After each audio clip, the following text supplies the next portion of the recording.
I am Bonte Hill, and as always, before we get to the meat of the show, as always, we're brought to you by Mancini Sleep World. Every mattress is backed by our Rest Easy promise of a 365-night comfort guarantee with the lowest prices and next-day delivery. Visit sleepworld.com. That is sleepworld.com. Don't forget, get terror-free savings and get 40% off top brands like Beautyrest and Sealy. And fellas, we're going to sleep good tonight because we're going to be up all day talking about Jonathan Kuminga as he finally agreed to a 2-year, $48 million deal to return to the Golden State Warriors, a team option in the second year, as sources have confirmed to our very own Dalton Johnson. Of course, first reported by ESPN Shannon. He's eligible for a trade January 15th. There's a lot to get into with this deal here. So, Monty, I'll start with you.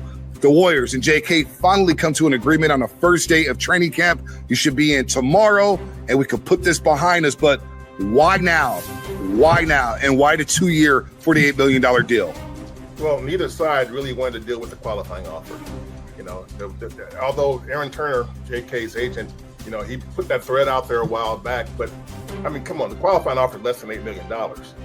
And they didn't want to do that. And the Warriors definitely didn't want to do it because it would lock them out of a contract slot that they could use to get a quality player. So the urgency was on both sides. But I don't think the Warriors ever believed that they would take the qualifying offer in the first place. I think they always felt like there's a way to get this, to avoid the qualifying offer, which was their priority.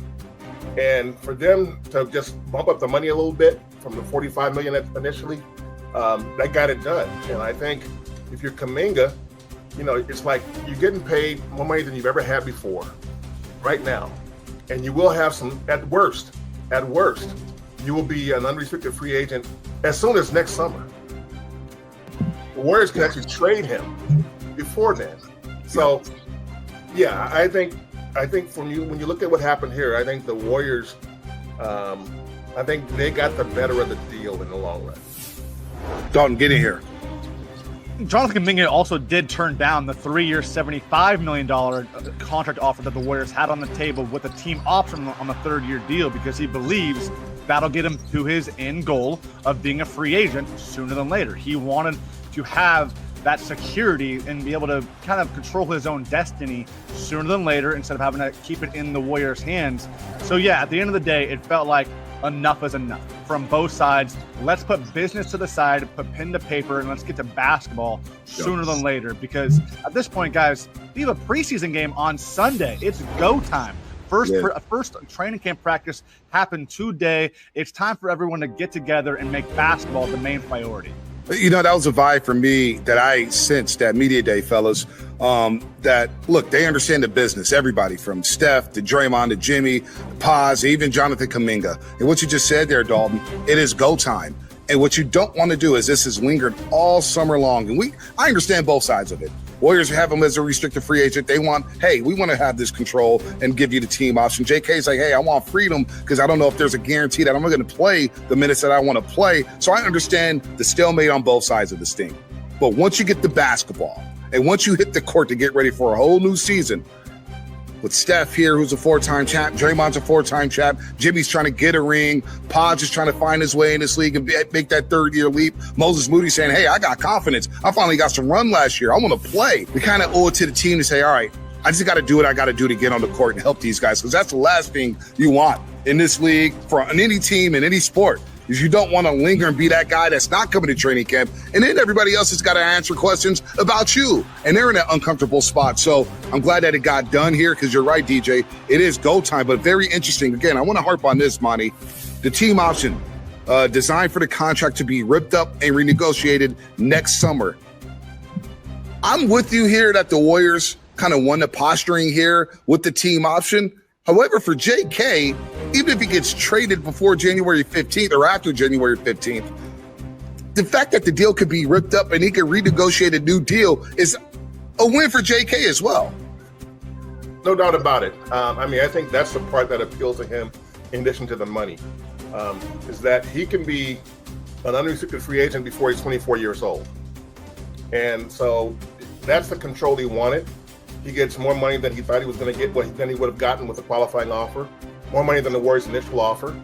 Now, once we see how the contract is actually structured, we'll see how much the Warriors have, how far they are under the second apron. in terms of future roster moves. But when you look at JK, what he got, I think there's enough for him to say, you know what, to be satisfied, be content with what happened. I mean, come on, 92 days of this. It's finally over. So if you're the Warriors, I think you say, you know, we made the most of a bad situation. The only downside for the Warriors to me is that they couldn't put their team together back in July. It's too late for that. That ship sailed.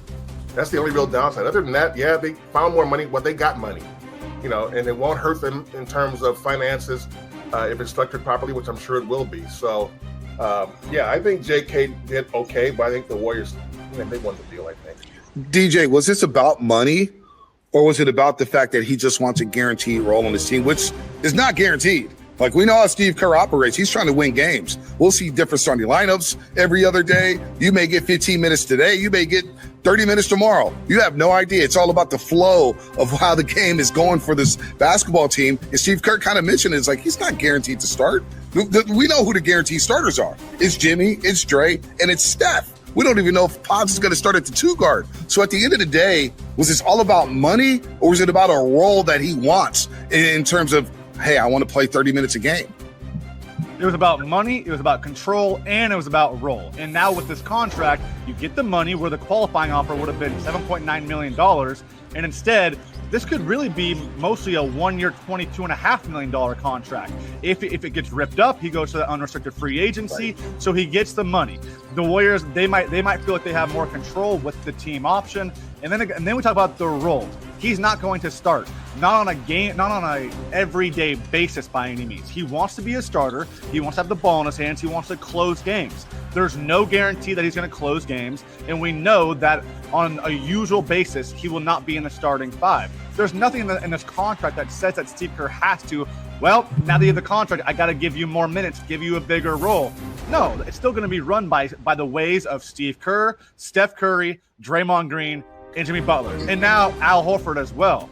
But I do believe that, ironically, after the 4 years of up and down, of the 3-month saga that finally came to an end, this is when the Warriors need the best version of Jonathan Kuminga most. At least, maybe not for a full season, but at least to get to January 15th. Because you look at the ages of the Warriors, you look at the schedule that they're facing up to that first day that he can be traded, and a 23-year-old that can at the very least go out and get you 20 points, no matter what the style fit questions continue to be, he could be a huge weapon in the back of the pocket to go out and be the real team that they want to be when it's all said and done.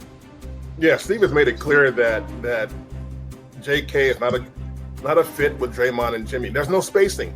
And so today when we talked to Steve, he talked about spacing. He loved the spacing of this team now. And so that's not good. He knows if he plays JK, Jimmy, and Draymond, that spacing shrinks up. So you might see JK starting some back-to-backs because, let's face it, Jimmy and Draymond are not going to play every back-to-back. They may mix in a few, but they got to give those guys a break because of their age. And so JK